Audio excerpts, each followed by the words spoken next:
Hey, welcome back, everybody. Today I was going to talk about fear and anxiety, examples that I've had in my life, things that have gone terribly wrong, where it was all up in my head, and maybe you can have some takeaways from this and how you can overcome fear and anxiety that you have. This definitely isn't like a step-by-step how-to kind of video, so don't take it as that. A really good example of fear and anxiety that I have is public speaking. More specifically, just speaking on camera in front of a group of 30 plus people. I had to do that regularly at my last job. And I guess 30 plus wasn't the norm, but it was enough to where it gave me anxiety. Because like one or two people I'm fine with. But once it gets to like three, five, 10, which was a regular, yeah, I'd say about 10. That's when it like really freaks me out because the information that I'm giving to these people needs to be accurate. But the information I give them is going to go to other teams. Obviously, it's good to give out correct information. And something I always struggled with in my IT career, where this public speaking anxiety really came out of the woodwork, was that I felt like I didn't know anything. Which is funny because people considered me very knowledgeable about many things in IT.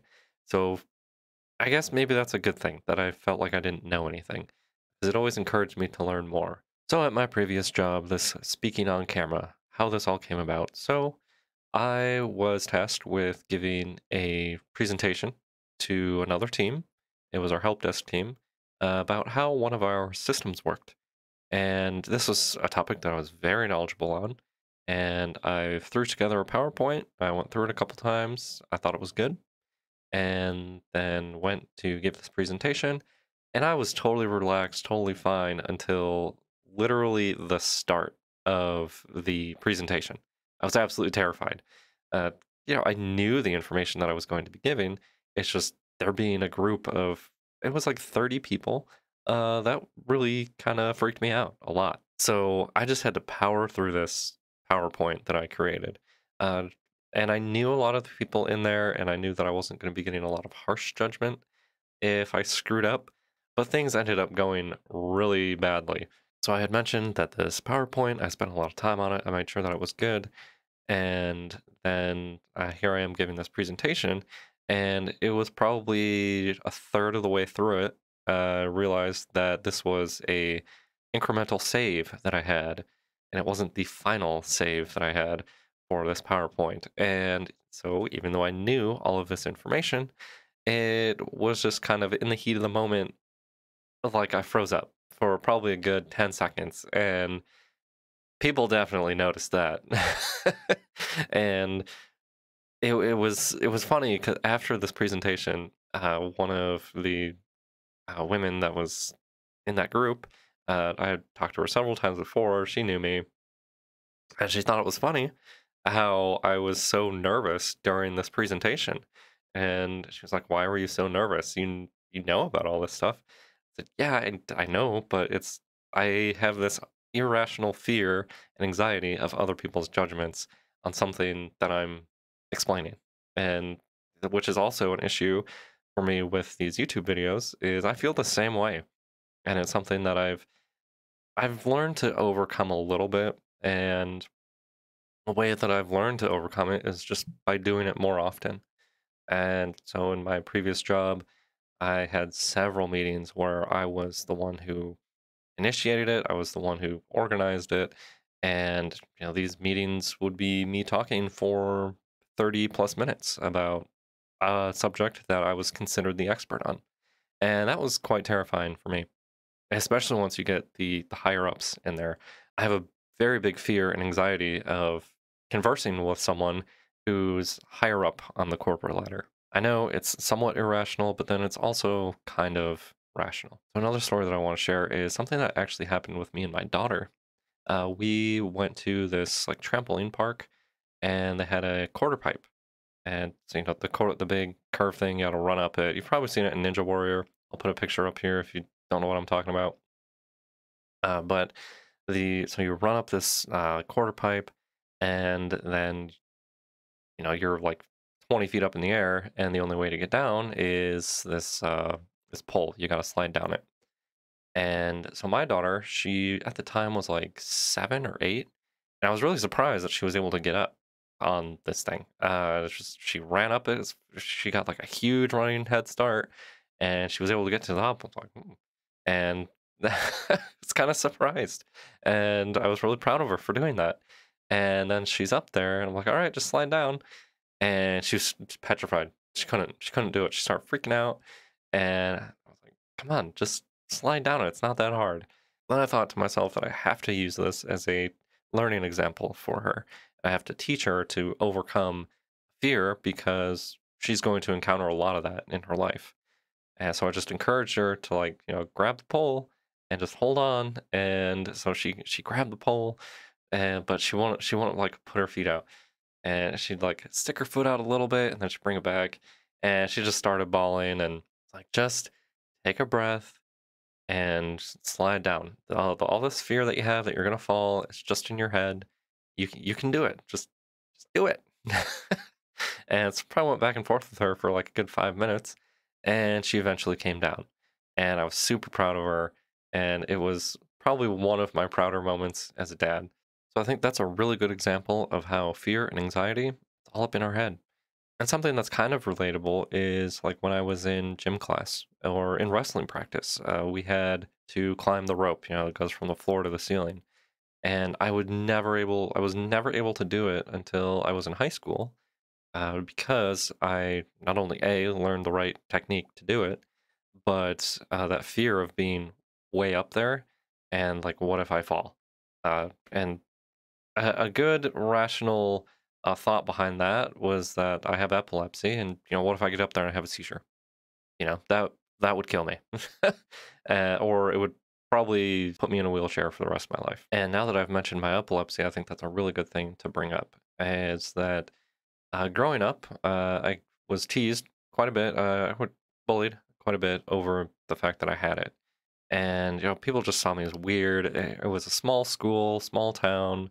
Like, everybody knew everybody. There was probably 150 people in my high school. That's how small it was. And there was a lot of people that thought I was faking it. There was a lot of people, they were just misinformed about it, and I feel like that's why I was treated the way that I was. Anyway, it gave me a lot of fear and anxiety about even just talking about it. So eventually, as I got older, I was able to talk about it.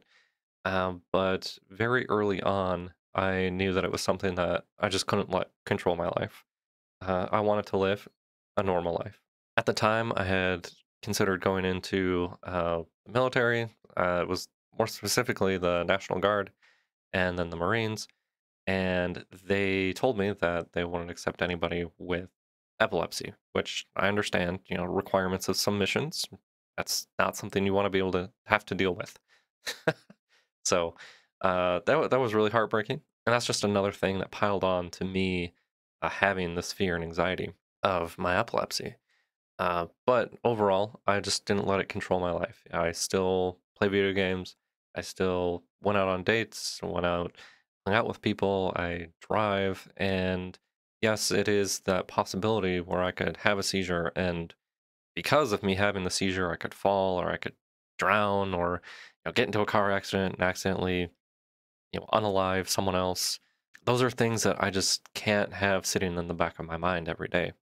And so I made it my goal to just make sure I stay up on my medication, because admittedly, I was not a very responsible young man. And there are times still that I forget my medication, but I'm okay if I miss a dose. I've been seizure free for almost 10 years, and it's amazing. So if you're struggling with epilepsy and you are fearing anxiety over it, it's normal. Don't worry. You're totally normal in having those fears. But my suggestion is to just live your life. And otherwise, you're just always going to be living under this rock. It's hard. I know. It took me several years to get there.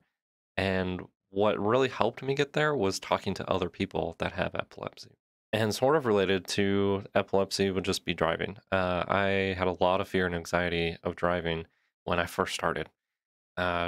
More specifically, before I actually got my driver's license, but when I had my permit, having fear and anxiety of other drivers, like, I'm gonna get in a car accident, which is funny because it's kind of come back as I've gotten older, where I just try and like avoid people. and more specifically, just avoiding like the busy times because that increases your chance of being in a car accident. And I have been in 9 car accidents. Again, it's one of those things where we can really only overcome it, like driving on the freeway, is if we do it. I know some people get like almost PTSD over driving on the freeway, like if they've been in a really bad accident. And, that's understandable. But if we let that fear control our life, we're just limiting ourselves. And I think that's really the most important thing to take away from this is that the fears and anxieties that we have, they are rooted in a rational thought, but letting it control our life is not a rational way of living and thinking. And my encouragement to people that are struggling with fears and anxieties is to just take it head on. Another thing that I have struggled with in the past, which is also funny to some, is approaching women. When I was younger, I'd say between me being 12 and and 25, I was terrified to approach other women. And so whether that's at the grocery store or in a dating setting, like I just feel like I'm being judged, which is funny. From some of the female friends that I have, they say like, "Oh, it'd be really nice if a guy just approached me and asked me out on a date if I was out at the supermarket or if I'm shoe shopping, if a guy just came over and wanted to talk to me." That would personally bother me because I like to be left alone and I have a bubble. And I feel like, encroaching on other people's bubbles, it just makes me mindful of my bubble. So I just try and avoid it. That's that social anxiety that I have. The fear of a complete stranger judging me, thinking I'm this terrible person. And it's still something that I let control my life in a way. I did see this one challenge that this guy gave to himself where he wanted to talk to a new person every day. So he'd like go out to the store and it was like he wanted to, it was 100 days he talked to 100 different people. So I think that my fellow introverts can relate to you just want to be left alone in your little bubble and that you're worried about giving other people a bad impression because you're invading on their bubble, whether that's you're being seen as a creep or a weirdo, or maybe you're going to get the cops called on you because you tried to approach someone and ask them, where's the celery?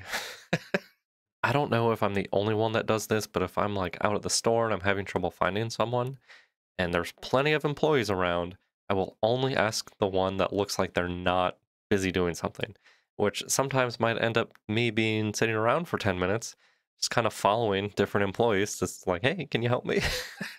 It's stupid. I know. It's completely stupid. But it's something that I'm actively working to get better at. My social interactions with people. Admittedly, there's a lot of things that I'm just not very socially keen on. Also, that's another problem. Like, I like to make jokes, sometimes a little bit sarcastic jokes, and not everybody gets sarcasm. And some people take it the completely wrong way. They'll take it very serious. And that's something that I've also had to struggle with is knowing my audience, which I know is kind of not on this topic. Maybe it's something I should go over individually. It's just how to make sure you know your audience and the importance of it, because it's very important. So I kind of want to talk more about the anxiety with approaching the opposite sex. So a big thing, and I think this is mainly for guys. Where we experience, we don't want to be seen as a creep or weirdo. We want to make a good impression. We don't get a lot of attention as it is, and so for another a female to give us attention, that is something that we value greatly. And if you are a female listening to this, just know that we appreciate your attention. And not every guy is just looking to. So, because there are guys like that, it leaves guys like me who are actually genuinely interested in meeting someone that we don't want to come off as that kind of person. We want to show our best self, and we have this irrational fear of coming off as a weirdo, although it is somewhat rational. And I personally have experienced that myself, where I just say hi to someone and then she's all standoffish. I think situation also has something to do with it, and maybe this is my fear and anxiety over the situation coming out. And a good example of what I mean by situational would be how just the other day, I needed to go down and get my mail. So I go down to the mail, and there's this, she's fairly cute, girl also down there getting her mail. And I was right next to her, opened up my mailbox, and then all of a sudden there was this, really? And I thought she was, something that she got in the mail, like maybe she got a letter that she didn't like or something. And to me, just totally minding my own business. And then all of a sudden she says to me, "Well, aren't you going to say hello?" And I was like, "Is she on the phone?" And I looked over and she was staring right at me. And so she was talking to me. And I didn't know what to say. I was just like, "Sorry, I'm just getting my mail." And then she's like, "Oh, you're so rude." And she stomps off. And I'm like, "What the heck?" Like, like that's crazy. But yeah, that's a really good example of one of the things that just kind of makes me avoid people. Uh, and there are certain situations where now it's like if I go down to the mail, should I say hello to the person that I see there, or should I just mind my own business? Uh, a big fear and anxiety that I think everybody has is the fear of failure. And this is something that I have personally been working on myself, and that I've also been working with my daughter on. Also, the fear of trying to do something that you're very passionate about and just failing miserably at it. And something that I've learned is that, even though something's very hard and there's a very high chance of me failing at whatever it is, like that's a learning opportunity.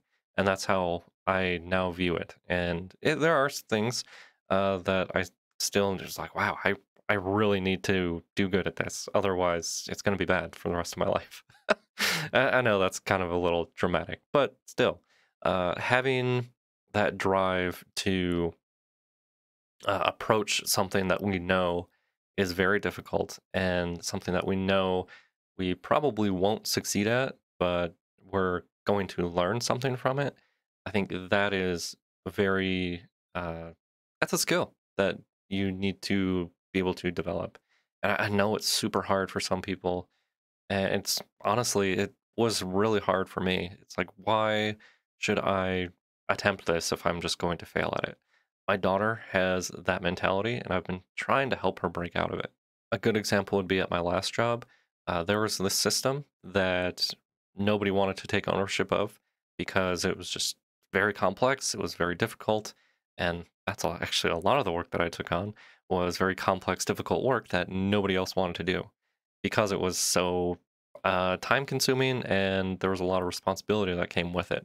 High probability of failure. And, maybe it was wrong of me to decide to do that, but it was something that helped me learn a lot.